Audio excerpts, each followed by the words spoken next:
UAM, 즉 도심 항공교통에 대해 들어보신 적 있으신가요? 전주시 의회 본회의에서 장병익 의원이 이 미래형 운송수단에 대한 전주시의 적극적인 대응을 촉구했습니다. 2025년 국내 상용화를 앞둔 UAM에 대해 장병익 의원은 전주시의 선제적 대비가 필요하다고 강조했는데요. 전주만의 특색 있는 UAM 실증 모델 구축, 버티포트 입지 선정, 기존 교통망과의 연계 방안 등을 제안했습니다. 장병익 의원의 5분 자유발언 함께 들어보시죠.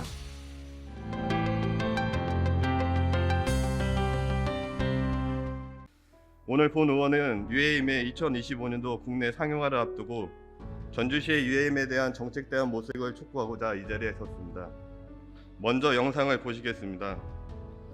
장병익 의원이 먼저 UAM의 현재와 미래에 대해 설명했습니다.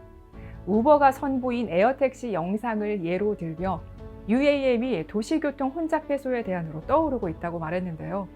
모건 스탠리의 전망에 따르면 2040년 전 세계 UAM 시장 규모가 약 2,000조 원에 달할 거라고 합니다. 이에 따라 미국, 독일을 비롯해 우리나라의 현대자동차, 한화시스템 등 세계 300여 개 업체가 UAM 개발에 뛰어들었다고 합니다. 프랑스는 올해 올림픽에서, 일본은 2025년 오사카 세계 박람회에서 UAM 서비스를 선보일 예정이라고 하는데요. 우리나라도 내년 상용화를 목표로 제도와 기술을 개발 중이며 고흥에서 대규모 실증 사업을, 2025년에는 킨텍스 김포공항 구간에서 수도권 실증을 진행할 계획이라고 합니다.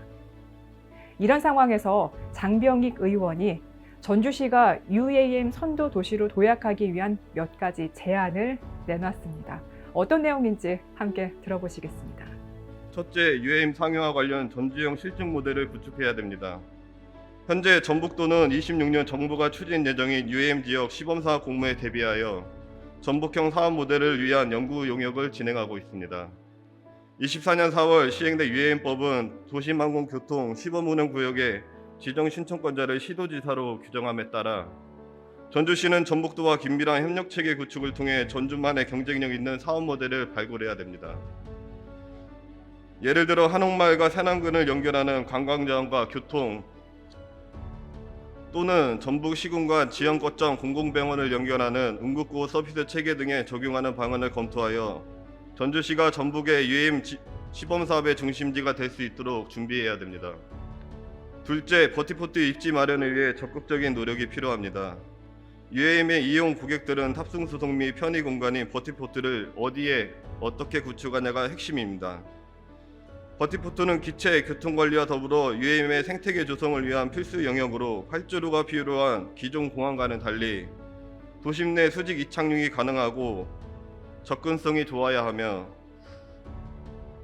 이착륙을 위해 주변 장애물을 최소화하는 지역이어야 합니다. 따라서 전주시는 신축 건립 예정인 마이스 시설 등의 버티포트 설치 방안을 검토하여 설계를 진행하는 방안을 검토할 것을 제안합니다. 마지막으로 철도 등 기존 교통망과 UAM을 연결하는 환상 인프라를 선제적으로 준비해야 됩니다. 아직 광역교통망 체계도 마련되지 않은 전주시 상황에서 UAM 자율자동차 등 모빌리티를 연결하는 인프라 구축이 너무 앞서가느냐 아니냐 반문할 수 있습니다.